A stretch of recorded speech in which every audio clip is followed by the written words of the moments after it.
Sir வணக்கம் sir. வணக்கம் Robinson. நல்லா இருக்கீங்களா சார்? நல்லா இருக்கும் தம்பி. சார், ஓபிஎஸும் டிடிவியும் எங்கே போவாங்கன்னே தெரியாத நேரத்தில் இப்போ திரும்ப என்டிஏவில் இணைய போகிறாங்கன்னு சொல்கிறாங்க. அவங்களோட ஆப்ஷன் என்னவா தான் சார் இருக்குது? என்டிஏவா விஜயா? தினமலர் செய்தியெல்லாம் நீங்கள் நம்புறீங்களா? தினமலர் போட்டு எந்த செய்தி கரெக்டாக இருக்குது? எங்கள் தலைவர் ராமசுப்பையா இருக்க பத்திரிகை தான். அவர் எங்களுக்கு எங்கள் மாவட்டம் தமிழ்நாட்டோட இணையதுக்காக அருந்தொண்டாற்றிய தலைவர். அந்த நன்றி உணர்வு அவர் மேலேயும் அவர் பத்திரிகை மேலேயும் எங்களுக்கு உண்டு.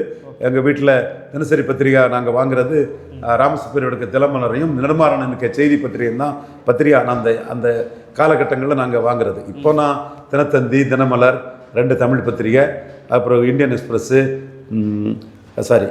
Times of India, Economic Times, Hindu, Dinakaran, இவ்வளோ பத்திரிகைகள் இப்போ வாங்குகிறேன்.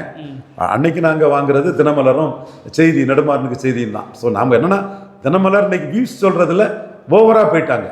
ஆதாரம் இல்லாமல் அவன் சொன்னான் இவன் சொன்னது ஆனா பெண்ணா, திருநம்பியா, திருநங்கையா, ஜான ஆரோக்கியசாமியா, ஆதவர்ஜனானே தெரியாது. இந்த மாதிரி கப்சா செய்திகளை தினமலர் ரொம்ப போட்டுட்டாங்க. அதை நம்பி இன்னைக்கு ஒரு அதிமுக முக்கிய தலைவர் என்கிட்ட, என் நண்பர், மக்களை உறுப்பினராக இருந்தவரே கேட்டார், சார் ஒருவேளையில் இது சரியாயிட்டுன்னா சரி ஓகே, அதுதான் இங்கே பத்திரிகையில் உள்ள இது. ஒருவேளையில் இந்த செய்தி சரியாக இருந்ததுன்னா எடப்பாடி இரட்டை தலைமை கொடுத்து ஓபிஎஸ்ஸை சேர்க்க மாட்டார். ஓகே, ஓபிஎஸ் சும்மா போய் சேர்றதில் ஓபிஎஸோட அரசியலே, அதோட அவர் அரசியல் ஓய்வு பெறலாம். ஓகே, எனக்கு இருக்கிறது என்னோட கருத்து. ஓபிஎஸ்ஸை பொறுத்தளவில் ஒரு அன்பழகன், ஒரு சி சுப்பிரமணியம், இந்த ரேஞ்சில் ஸ்டாலின் கூட திமுகவிலே அவருடைய ஆதரவாளர்களுக்கும் ஒரு கேரண்டியை ஸ்டாலின்கிட்ட வாங்கிட்டு மெர்ஜ் ஆகிட்டு போயிடலாம், அல்லது அரசியலை விட்டு ஓய்வு பெற்றுடலாம். மீண்டும் அவர் எடப்பாடியோட சேர்றது முக்குலத்தோர் சமூகமே அவரை ஏற்றுக்கொள்ள மாட்டாங்க. ஓகே சார், இந்த திருப்பரங்குன்றம் விவகாரத்தில் திமுகவுக்கு செல்வாக்கு தமிழ்நாட்டு அளவில் இந்துக்கள் மத்தியில் குறைஞ்சிருக்குன்னு சொல்லிட்டு ஒரு செய்தியாக சொல்கிறாங்க. எப்படி பார்க்குறீங்க இதை? இந்துக்கள் மத்தியில் அது குறையணும்னா அண்ணாமலை சிஎம் கேண்டிடேட்டாக சொல்லி நின்னா குறையும். ஓகே, அது திராவிடத்துக்கிட்ட விக்கிரவாண்டியில் நின்ன என்டிஏ ஈரோடு கிழக்கிலே நிற்காம சீமான்கிட்ட அந்த தலைமையை விட்டுட்டு போகிறதுல எப்படி குறையும்? குறையும். அண்ணாமலையை நம்பி ஒரே குட்டையில் ஊறிய மட்டைகள்னு மாற்றம்னு அடிக்கணும். அது எடப்பாடி தலைமைன்னா அது வேலைக்கு ஆகாது. அவர் இன்னைக்கு 41% கணக்கு சொல்கிறாரு. அப்போ நீங்கள் 20% தானே உங்களுக்கு 2 ரெட்டலைக்கு ஒரு தாமரை அண்ணாமலை சொல்கிற மாதிரி கொடுப்பீங்களா? கொடுக்கலன்னா நீங்கள் கீழே போயிட்டீங்கன்னு தானே அர்த்தம். நீ கொடுக்கலன்னா அந்த ஓட்டு வராதுன்னு ஒத்துக்கிட்டேன்னு தானே அர்த்தம். ஸோ இந்த உணர்வு இருக்குது. எங்கள் ஐயா இந்துக்களின் தந்தை தாளிங்க நாடார் உருவாக்குனது, அதில் உருவாகி வந்தவன் தான் நான். அந்த உணர்வு எனக்கு இருக்குது, நான் மறுக்க வரல. பட் எடப்பாடி தலைமையில் கொடுக்குற சீட்டை வாங்கிக்கிட்டு அதை எப்படி ஆதரிக்க முடியும்? நாளைக்கு 29 மோடியை கலத்தி ஏமாற்றிட்டு போயிடுவார். சார், நேற்று பனையூரில் தாவேக்கா அவருடைய பொதுக்கூட்டம் நடந்தது. அதாவது மாவட்ட செயலாளரோட கூட்டம் நடந்தது. அந்த கூட்டத்தில் விஜய் தான் கூட்டணி குறித்து முடிவெடுப்பார் அப்படின்னு சொல்லிட்டு தீர்மானம் நிறைவேற்றப்பட்டது. யாரோட கூட்டணி குறித்து விஜய் முடிவெடுப்பார்? விஜய்க்கு என்ன பலங்க இருக்குது கூட்டணி போகிறதுக்கு? எப்படிங்க கூட்டணி பேசுவீங்க? இப்போ திமுக கூட்டணி பேசிடுவாங்க, அதே கூட்டணி நம்ம வெற்றி பெற்றது மாதிரி போயிடுவோன்னு அப்படியே போயிடுவாங்க. எடப்பாடி 41க்காக வாங்கன்னு கூப்பிட்றாரு. எடப்பாடிக்கு 20, பாஜகவுக்கு 11, இது பாமகவுக்கு 4.3, ஒரு ஏதோ அவங்க வருவாங்க. விஜய்க்கு என்ன பலங்க இருக்குது? எப்படிங்க விஜய்கிட்ட கூட்டணி பேச முடியும்? இதுதான் விஜய் பண்ண தப்பு. இதுதான் விஜய் ஏமாத்திட்டாங்கங்கிறது. அதோட ஏமாற்றப்பட்டதோட சூடு அந்த களம் வரும்போது தெரியும். இப்போ தினகரன் போய் நிற்கிறாருங்க கூட்டணிக்காக, 60-70 சீட்டு கேட்பாருங்க. உங்கள் பலம் என்ன விஜய்? நீங்கள் பலம் நிரூபிக்காதீங்க விஜய். உங்களை நம்பி நாங்கள் ஏமாந்துட்டோம்னா என்ன விஜய்? நாங்கள் எப்படி ரிஸ்க் எடுக்க முடியும்? நீங்கள் காயா பழமானு தெரியாத அரசை நம்பி புருஷனை கைவிட்ட கதையாட்டு ஆயிடக்கூடாது. உங்களை நம்பி வரப்போக போகுது. அப்போ நீங்கள் என்ன பலம்? அப்போ உங்கள்கிட்ட நான் வரணும்னா எனக்கு லாபம் வேணும். அப்போ எனக்கு இவ்வளோ சீட்டு கொடுங்க. அப்போ நீங்கள் இது விஜயகாந்த் கிட்டன்னா பேசிடலாம். நாங்கள் 37% ஓட்டு எடுத்திருக்கோம், நீங்கள் 8-10 எடுத்திருக்கீங்க. 60 சீட்டு கேட்டார் விஜயகாந்த், 41 சீட்டு ஜெயலலிதா சொன்னாங்க. அது முடிஞ்சு போச்சு. பவன் கல்யாண்ட்டன்னா 40 விழுக்காடு நாயுடு எடுத்திருந்தார், 7 விழுக்காடு பவன் கல்யாண் எடுத்திருந்தாப்புல. அதுக்கு தகுந்த ஒரு டெப்டி சீஃப் மினிஸ்டர் அமைச்சர்கள் பங்குன்னு அது முடிச்சுட்டு போயிட்டாங்க. இங்கே விஜய்கிட்ட எப்படி கூட்டணி பேசுவீங்க? விஜய்க்கு பலம் என்ன? சரி, இன்னொன்று, நான் எம்ஜிஆர் மாறின்னு சொன்னீங்கன்னா நீங்கள் விக்கிரவாண்டி ஈரோடு கிழக்கில் நிரூபிச்சிருக்கணும். நீங்கள் எம்ஜிஆர் முகத்தை காட்டினா 30 லட்சம் ஓட்டுன்னு சொன்னாங்க. எங்கள் கன்னியாகுமரி மாவட்டத்தில் காமராஜ் 69 எலெக்ஷன் நடக்கும்போது மக்கள் திலகம் எம்ஜிஆர் மீனவ மக்களுக்கு வேண்டுகோள்னு தினத்தந்தியில் ஒரு பக்கத்தில் விளம்பரம் போட்டாங்க. அண்ணா தான் அண்ணா திமுகவுக்கு தலைவர். அண்ணா படத்தை போட்டு போடல, மக்கள் திலகம் எம்ஜிஆர் வேண்டுகோள் மீனவ மக்களுக்கு போடுறாங்க. அப்படி ஒரு இமேஜ் அவருக்கு இருந்தது. நீங்கள் ஜெயலலிதா தலைவா படத்தை அடிச்சுட்டாங்கன்னு கோயம்புத்தூரில் போய் மோடியை பார்த்தீங்க. இன்னைக்கு எங்கள் அண்ணன் ரஜினிகாந்த் பிறந்தநாள், அவருக்கு என்னோட வாழ்த்துக்களை மேலும் சாதிக்க என் வாழ்த்துக்களை தெரிவிச்சுக்கிறேன். அவரை மோடி வந்து பார்த்தார், நீங்கள் மோடியை போய் பார்த்தீங்க. ஜெயலலிதாவை வீழ்த்திடணும்னு நினச்சிங்க. ஜெயலலிதா முன்ன விட 6 விழுக்காடு வாக்கு உயர்ந்துட்டாங்க. ஜெயலலிதா மிகப்பெரிய வெற்றியாக 39 கண்டஸ்ட் பண்ணி 37 பெற்றாங்க. அப்போ உங்களுக்கு வந்து ஜெயலலிதாவை எதிர்த்து செல்லா காசு ஆயிட்டீங்க. ஜெயலலிதா உங்களை வெத்து வேட்டு செல்லா நோட்டு நிரூபிச்சிட்டாங்க. ஜோசப் பூஜை உங்கள் மனச்சாட்சிக்கு தெரியும், நான் உண்மையை சொல்கிறேன்னு தெரியும். ஜான் ஆரோக்கியசாமி உங்களுக்கும் பைபிள் சத்தியமாக சொல்கிறேங்க, இது உண்மையா பையா? ஆட்களை தூண்டி விட்டு எனக்கு எதிராக வேலை பார்க்கக்கூடிய ஜான் ஆரோக்கியசாமி கேட்குறேன், உன் பைபிளை வச்சு சத்தியம் பண்ணுப்பான், இது உண்மையா பொய்யா? நான் என் அகில திரட்டை வச்சு சத்தியம் பண்ணுறேன், வேணும்னா பகவத்கீதையை வச்சு சத்தியம் பண்ணுறேன். இது நடந்த உண்மைங்க. வெத்து வெட்டு செல்லா நோட்டுன்னு விஜய ஜெயலலிதா ஆக்கின பிறகு ஜெயலலிதா சாகிறது வரை அரசியல் பேசலைங்க. ஜெயலலிதா சாகிறது வரை படத்திலையோ வெளியோ அரசியல் பேசலை. இல்லைன்னு ஆதவர்ச்சி நான் மறுத்துற முடியுமா? இல்லைன்னு செங்கோட்டையான மறுத்துற முடியுமா? இப்போ நம்ம அண்ணனுக்கு முக்கியத்துவம் கொடுப்போம், செங்கோட்டையான மறுத்துற முடியுமா இதை? இப்போ ஸோ விஜய்க்கு அந்த பலம் என்னன்னு யாருக்கும் தெரியாது.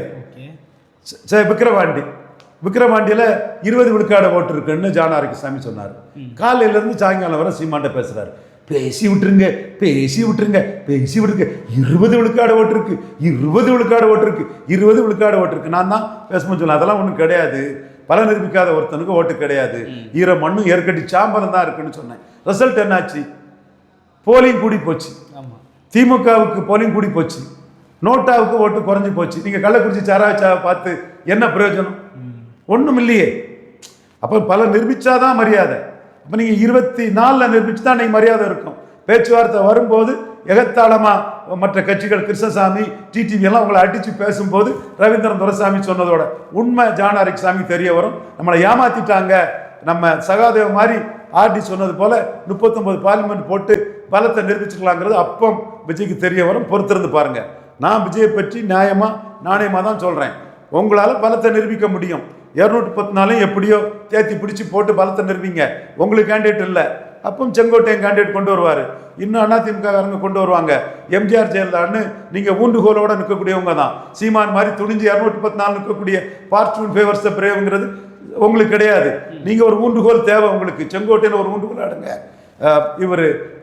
இவருக்கும் நல்ல கான்டாக்ட் உண்டு, நாஞ்சில் சம்பத்துக்கும் நல்ல கான்டாக்ட் தமிழ்நாட்டில் உண்டு. கேண்டிடேட்டை பிடிங்க, அதிமுக அபிமானிகளை பிடிங்க. சசிகலா குரூப்பில் குந்தவை நாச்சியார்னு சொன்னாங்க, நான் சசிகலா அடித்து வீழ்த்தணும்னு சொல்லும்போது குந்தவை நாச்சியார்னு சொன்னவர் எங்கள் பங்காளி தான் அவர் ஒரு வகையில். அப்போ அவரெல்லாம் பிடிங்க, பிடிச்சி நீங்கள் வந்து 214 கேண்டிடேட்டை தவிச்சிருங்க. எம்ஜிஆர் புகழ அதிகட அவினாசியில் எம்ஜிஆர் ஜெயலலிதா போல கெடுக்கிறாருன்னு அந்த களத்துக்குள்ள நின்றுங்க, ஒரு வாக்கு வலிமை வரும். அதுக்கு பிறகு 29 உங்களை பேர வலிமை கரெக்டாக இருக்கும். என்ன வாக்கு வலிமை வருதோ அதுக்கு தக்கிறவங்க பேர வலிமை வரும். வாக்கு வலிமை இல்லாமல் நீங்கள் பேரம் பேசும்போது எவ்வளவு கேவலப்படுறீங்க, அசிங்கப்படுறீங்கிறது அப்போ புரிஞ்சுடுங்க ஜான் ஆரோக்கியசாமி எப்படி உங்களை கவுத்து விட்டுருக்காருங்கிறத. ஓகே சார், நீங்கள் வந்து மாநில கட்சிகளை சொல்கிறீங்க சார், ஆனால் தேசிய கட்சியோடு அவங்க ரொம்ப நேரமாக பேசிக்கிட்டு இருக்காங்க. பிரியங்காவும் ராகுலும் தமிழ்நாட்டுக்கு வராங்களா ஜனவரி மாதம், அப்போவே பேசி முடிச்சிருவாங்கன்னு சொல்லிட்டுலாம் சொல்கிறாங்க. பிரவீன் சக்கரவர்த்தி கூட வந்து பார்த்துட்டு போயிட்டாரு. ஒரு 5-6 சீட்டு ஸ்டாலின் முதல்வர்னு சொல்லுங்க, நாங்கள் வாங்கி தாரோம். பல நிரூபிக்காத உங்களுக்கு அடையாள அரசியலுக்கு பிரச்சாரம் பண்ணதுக்கு போதும். உங்களுக்கு அது ஏற்றுக்கொள்ள முடியலன்னா நாங்களும் கொஞ்சம் குறைச்சிக்கிட்றோம், ஒரு 10 சீட்டு கை சின்னத்தில் நின்றுங்கன்னு சொல்லுவாங்க. ஓகே சார், நம்ம தாவேக்காவை அவ்வளோ குறைச்சி மதிப்பிடுறோம். ஓகே, அது ஒரு பக்கம் இருந்தாலும் குறைச்சி மதிப்பிடலை தம்பி. ஓகே, ஸ்டாலின் சீமான் எடப்பாடியோட பெரிய குரோட் பில்லர். இதில் காசு கொடுக்காம வர்றது சீமானுக்கு மட்டும்தான். விஜய்க்கும் காசு கொடுத்து கூட்டம் கூட்டுறான், விஜய்க்கும் ஆள் கொண்டு வர சொல்லி கூட்டம் கூட்டுறான். சீமானுக்கு தான் போஸ்டர் போட்டாலே கூட்டம் வந்துடும், அது வேற விஷயம். ஆனால் எல்லாரோட கூட்டம் வர்றது கூடிய ஒரு க்ரௌட் பில்லராக விஜய் தான் நிற்கிறார். ஓகே, அதில் எந்த மாற்றமும் இல்லை. சார், செங்கோட்டையன் நாஞ்சில் சம்பத்துக்கு பிறகு 234 தொகுதியில் கேண்டிடேட் போகிற அளவுக்கு தாவேக்கா வளர்ந்துட்டாங்க. அதான் ஊண்டுகோலாட்டு எம்ஜிஆரையும் ஜெயலலிதாவையும் செங்கோட்டையனும் நாஞ்சில் சம்பத்தையும் நம்பி தான் 234 போட முடியும். அவருக்கு ஒரிஜினல் கேண்டிடேட் 50 பேர் கூட இல்லை. கமலஹாசன் ஊண்டுகோலாட்டு சரத்குமார் எடுத்தார், ஊண்டுகோலாட்டு ஐயா பாரிவேந்தர் எடுத்தார், அண்ணன் சரத்குமார் எடுத்தார் கமலஹாசன். தினகரன் ஊண்டுகோலாட்டு தேமுதிக கேப்டன் விஜயகாந்த் எடுத்தார். பார்ச்சூன் பேவர்ஸ் பேவர்னு சொந்த காலில் நிற்கக்கூடிய சீமான் 214 நிற்கிறாரு. இவர் ஊண்டுகோலை எடுத்து தான் 214 போட முடியும். ஏன் அண்ணன் ரஜினிகாந்த் பிறந்த நாள் தனக்கு சினிமாவில் மினிமம் கேரண்டி ஆகிறதுக்கு ரஜினி ரசிகன் ரஜினின்னு அந்த ஒரு பிம்பத்தை ஊண்டுகோலாக எடுத்து வளர்ந்தவர் தானே. ஸோ ஊண்டுகோலாக எடுத்து வளர்றது தான் இவருக்கு பரம்பரை பழக்கம். ஸோ அந்த பரம்பரையில் அவர் எம்ஜிஆர் ஜெயலலிதாவை ஊண்டுகோலாக எடுத்து 214 போட்டால் எடப்பாடியை பலகீனப்படுத்துவார். நான் அதை வரவேற்கிறேன். ஓகே சார், இன்னைக்கு காலையில் கூட செங்கோட்டையன் சொல்கிறாரு, விஜயை தலைமை ஏற்று விஜயை முதல்வராக ஏற்று வரக்கூடிய கட்சிகளை நாங்கள் தாராளமாக வரவேற்கிறோம் அப்படின்னு சொல்கிறாரு சார். டே ஒன்று அதுதானே சொல்லிட்டு இருக்கிறாரு. யாரும் வரலையே, செங்கோட்டையன் தானே போயிருக்காரு எடப்பாடிக்கு எதிராக. வேற முஸ்தபா பாய் போயிருக்கிறாரு. அவர் ஒரு கேண்டிடேட்டாக போடலாம். தினகரன் கூட சின்சியராக இருந்தவர், ஒரு இஸ்லாமிய அடையாளம், நல்ல அதிர்ந்து பேச மாட்டார், நல்ல மனிதர். அது எந்த இடத்துல வேணாலும் சொல்லலாம். முஸ்தபா பாய் உண்மையிலே நல்ல மனிதர். நான் சசிகலா வைத்து பேசும்போதெல்லாம் அவர் நினச்சா சசிகலாட்ட பேர் வாங்கணுங்கிறக்காக என்கிட்ட கீழ்த்தரமாக செயல்படலாம். சில இழிவான பிறவிகளை போல கீழ்த்தரமான ஈடுபடலாம். இழிவான ஒரு பிறவி தூண்டி விட்டது போல கீழ்த்தரமாக ஈடுபடலாம். ஆனால் முஸ்தபா பாய் ரொம்ப கண்ணியமான பெரிய மனுஷன். அவரு கூட இருக்கிறாரு. தமிழ் திரையுலகத்தினோட சூப்பர் ஸ்டார் ரஜினிகாந்த் அவரோட பிறந்த நாள். இதுக்கு முன்னாடி அவருடைய 50வது ஆண்டு நிறைவு நாள் வந்தது. அதுக்கும் சீமான் வாழ்த்து போட்டிருந்தாரு. இன்றைக்கும் காலையில் இருந்து அவருடைய பேர்லேயே ஈர்க்கும் சக்தி இருக்கிறதுனால ஒரு காந்தம் போல் அவர் இருக்காருன்ற மாதிரி ஒரு பெரிய வாழ்த்து செய்தியை போட்டிருந்தாரு. எதுக்கு சார் இந்த வாழ்த்து செய்தி? அரசியல் களத்தில் ஏதாவது தாக்கம் ஏற்படுத்துமா? ரஜினிகாந்த் அரசியலுக்கு அப்பாற்பட்டவர், தமிழக மக்களின் நன்மதிப்பை கொண்டவர். அவர் அரசியலுக்கு வரும்போது தமிழர் அல்லாதார் வரக்கூடாதுன்னு சீமான் சொன்னார். அப்போவே நீங்கள் நடிங்க சம்பாதிங்க தான் சொன்னார். அவர் கருத்தாக சொன்னார். நான் அண்ணன் ரஜினிகாந்த் வந்தால் சமூக நீதி சூறையாளரை பெருச்சாளியை வாழை பிடிச்சி அடிக்கிற மாதிரி அடித்து தூக்குவோன்னு சீமான் கருத்துக்கு மாற்றுப்பட்ட கருத்தை தான் நான் சொன்னேன். 10 யாதவர்களுக்கு சீட்டு கொடுப்பேன்னு சொன்னேன், 10 முத்திரைகளுக்கு சீட்டு கொடுப்பேன்னு சொன்னேன். பல விஷயங்களை நான் சொன்னேன். இன்றைக்கும் அந்த சமூக மத்தியில் எனக்கு ஒரு நல்ல பேர் இருக்குது. பட் சீமான் அதை எதிர்த்தவர் இன்றைக்கி ஒரு பெரிய கலைஞனாக சீமானை பாராட்டுறாரு. காலையிலே நானே மேலும் அச்சீவ் பண்ணுங்கன்னு அண்ணனுக்கு என்னோட வாழ்த்துக்களை தெரிவிச்சிட்டேன். அது ஒரு பெரிய உயரம். அரசியல் அவருக்கு வந்தால் 50 விழுக்காடு வாக்கு பெறுவார் நான் சொன்னேன். அவரே 15 தான் வருவார்னு மன வலிமையை இதே கோஷ்டிகள் தான் போய் மன வலிமை இழக்க செய்து அவர் திரும்பி போயிட்டார். மீண்டும் சொல்கிறேன், பலம் நிரூபிக்காத ஒருத்தருக்கு கையில் வராத வாக்கை டிரான்ஸ்ஃபர் பண்ண முடியாது. அண்ணன் ரஜினிகாந்த் 98 ரெட் கலர் பனியன் போட்டு திமுக தமாகவுக்காக ஆதரித்தார். நான் பாமக கூட்டணியில் அதிமுக பாமக கூட்டணியை உருவாக்கி ஜெயலலிதா அம்மையார் தலைமையிலான அந்த கூட்டணிக்காக எங்கள் பிரதமர் வாஜ்பாய், உங்கள் பிரதமர் யாருன்னு நான் களத்துக்குள்ளே நின்றுட்டு இருந்தேன். ராமராஜனை வெற்றி பெற வைக்கிறதுக்கு வியூகங்களை வகுத்து திருச்செந்தூர் தொகுதிக்குள்ளே தனுஷ்கோடி ஆயத்தான போன வைடா மத்திய அமைச்சரை மிரட்டிய ராமராஜன்னு நாம் இது பண்ணி ராமராஜன் ஜெயிப்பார்னு பிரச்சாரம் பண்ணிகிட்டு இருந்தோம். அப்போ அண்ணன் ரஜினிகாந்த் திமுக தமாகவுக்கு ஆதரவாக பண்ணார். 96 கிடைச்சதை விட 13 விழுக்காடு ஓட்டு குறைஞ்சி போச்சு. பலம் நிரூபிக்காத அண்ணன் ரஜினிகாந்தால் எந்த ஓட்டையும் டிரான்ஸ்ஃபர் பண்ண முடியலை. பட் கராத்தே தாராஜன் அந்த 9 சீட்டு வர்றதுக்கும் அவர் ஒரு காரணம்னு ஒரு கிளைமை வைக்கிறார். ஆனால் 96 வந்த ஓட்டில் 13% ஓட்டு கீழே போயிட்டு 96 உள்ள நிலைமை வேறு, 98 உள்ள நிலைமை வேறு. நான் அப்போ டாக்டர் ஐயா கூட நின்று கலைஞர் பாமகவை 2 சீட்டு கொடுத்து அழிக்க பார்க்கும்போது எண்டு ஜஸ்டிஃபைஸ் மீன்ஸ்னு பாமகவை நான் காப்பாற்றினேன். அது கலைஞரே என்ன கடுமையாக விமர்சனம் பண்ணார். முரசொலியில் எனக்கு எதிராக கார்ட்டூன் போட்டார். தென் ஓப்பனாக பேட்டியை அவங்க துணைத் தலைவர் ரவீந்திரன் துரைசாமி கொள்கையற்ற கூட்டணியை உருவாக்கிட்டாருன்னார். நான் கேட்டேன், நீங்கள் மட்டும் இந்திரா காந்தி கூட கூட்டணி போகலாமா? அது மட்டும் லட்சிய கூட்டணி எண்டு ஜஸ்டிஃபைஸ் மீன். அப்போ எண்டு ஜஸ்டிஃபைஸ் மீன் எங்கள் ஐயாவுக்கு பொருந்தாதான்னு நம்ம கேட்டு அதில் வெற்றியை பெற்றோம். அண்ணன் ரஜினிகாந்தோட குரல் எடுபடலை. 2004 அண்ணன் ரஜினிகாந்தை பாமகவோட்ட மட்டும் கன்ஃபைன் பண்ணுங்கன்னு சொன்னோம். மீண்டும் அந்த குழப்ப கோஷ்டிகள் பாமக மட்டும் இது பண்ணால் உங்களுக்கு அது இதுன்னு சொல்லி அதிமுகவையும் எதிர்க்க வச்சுட்டாங்க. அதிமுகவையும் எதிர்க்க வச்சதோட விளைவு நான் சொல்லியும் அவங்க டிவைட் அண்ட் ரூல் பண்ண வரல. இந்த 6 பாமக மட்டும் ஏற்றுக்கிட்டு மதிமுக, காங்கிரஸ், திமுக, கம்யூனிஸ்ட் இவங்களெல்லாம் எதிர்க்காண்டாம், அவங்கெல்லாம் நண்பர்கள் தான், வைகோ நண்பர் தான்னு சொல்லுங்க நம்ம சொன்னதையும் அவங்க ஏற்றுக்கிட செய்யலை. ஒட்டு மொத்தமாக இப்படி காட்டிட்டார். என்ன ஆச்சுன்னா, நான் சொன்னேன் திருமாவளவனுக்கு ஆதரவு கொடுப்போன்னு சொன்னேன். போலரைசேஷன் வந்துட்டு சிதம்பரத்தில் விஜய் நான் உண்மையை சொல்லக்கூடியவன், சகாதேவன் மாதிரி யாருனாலும் முகத்துக்கு நேரம் உண்மையை சொல்லக்கூடியவன். உங்கள் துட்டை வாங்கிட்டு கோடிகளை வாங்கிட்டு உங்களை அதள பாதகத்தில் அசிங்கப்படுத்த போகிறோன்னு மத்தியில் கவனமாக இருங்க. அதுக்கு தான் அந்த உதாரணத்தை சொல்கிறேன். ஜெயலலிதா பாஜக ரஜினிகாந்த் ஆதரித்த கேண்டிடேட்டு டெபாசிட் இழந்து 3வது போயிட்டாப்புல. இதே பாமகவுக்கு எதிராக 2009 அன்பாளன் யாதவ், கிருஷ்ணகாந்தன் யாதவ் பாமகவில் ஹெவியாக இருந்தார், ஒரு பவர்ஃபுல் லோக்கல் லீடராக இருந்தார். இப்போ ஆன்மீக இதை செய்துட்டு இருக்காரு. என்னோட வெல்விஷர், என்னோட சகோதரர், மூத்த அண்ணன் மாதிரி யாதவ் கம்யூனிட்டியில் கிருஷ்ணகாந்தன் யாதவ். யாதவ் கம்யூனிட்டி திரளுவாங்கங்கிற காட்டக்கூடிய விதமாக ஸ்ரீவைகுண்டத்தில் நின்று இடைத்தேர்தலே நல்ல ஓட்டுகளெல்லாம் எடுத்து காட்டின ஒரு யாதவ் கம்யூனிட்டியில் உள்ள ஒரு ஆள் பாமகவில் இருந்தார்.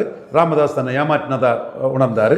நான் கூட்டணி வாய்ப்பை ஏற்படுத்தி கொடுத்து நமக்கு நியாயம் வழங்கலை எங்கள் ஐயான்னு நான் உணர்ந்த போது மனித நீதிக்கு மனித நீதின்னு நாங்கள் எல்லாமே உடையார் சங்கம், கஞ்சமரெட்டி சங்கம், கவராநாயுடு சங்கம் எல்லாம் ஆர்கனைஸ் பண்ணி பாமக நின்ற தொகுதிகளில் செங்குந்தர், யாதவர், உடையார், சிதம்பரம் பதில கள்ளர், அந்த மாரியப்பாண்டியார் ஃபேமிலி கூட எங்களுக்கு சப்போர்ட்டிவாக இருந்தாங்க. கள்ளர், அகமுடையார், மீனவர், வடதமிழக முத்தரையர் போன்ற பிசி கம்யூனிட்டிகள், கார்காத்த வேளாளர், அவங்க பிசியில் கார்காத்த வேளாளர் சங்கத்தையும் போய் பார்த்தோம். இப்படி போட்டி போட்டு கலைஞரும் ஜெயலலிதாவும் டாக்டர் ஐயா காலில் விழாத குறையாக கடந்து அரசியல் பண்ணதுனால நம்ம சமூகங்கள் இங்கே எவ்வளோ பிரதிநிதித்துவத்தை இழந்துட்டோன்னு சொல்லும்போது எல்லா ஜாதி சங்க தலைவர்களையும் பார்த்தோம். அதில் பலர் அம்மாவை விட்டுற முடியாது, ஜெயலலிதா அம்மாவை விட்டுற முடியாதுன்னா, ஐயோ நீ உங்கள் அம்மா தொகுதியில் போய் ரெட்டலைக்கு போட்டு தொலையா, இந்த தொகுதியில் மட்டும் நீ தோக்கடிச்சாதான் உன் ஜாதி அரசியலில் இருக்க முடியும், மொத்தமாக உன் ஜாதி அரசியலை மூட்டை கட்டிட்டு போயிடுவாங்க சொன்னா கேளுன்னு அவங்கள கன்வின்ஸ் பண்ணி, ப்ளஸ் சகோதரர் தொல் திருமாவையும் ஸ்டாலின் இவர் 2 சீட்டு கொடுத்து அந்த ஷெட்யூல் காஸ்ட் ஓட்டையும் டேர்ன் பண்ணார்.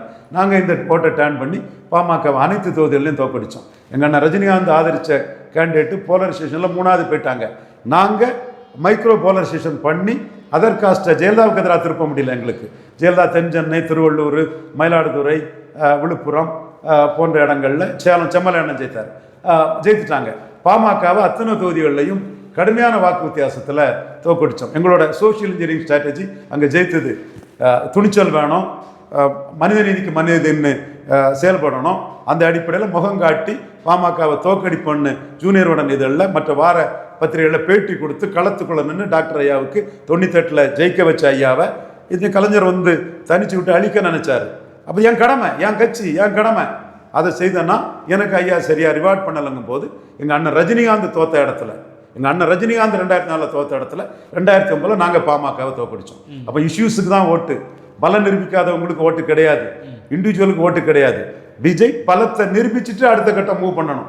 இப்போ ஸ்டாலின் மேல உள்ள பொறாமையிலையும் சீமான் மேல உள்ள பொறாமையிலும் இல்லாத பலம், கற்பனை பலம் இருக்கதாட்டு ஜான் ஆரோக்கியசாமிகிட்ட கோடிகளையும் ஆதவர்ச்சினாமியின் பிரச்சாரத்தில் நம்பி இல்லாத பலம் இருக்கதா நினைச்சிங்கன்னா விஜய் மிகப்பெரிய அவமானத்தை சந்திப்பார்.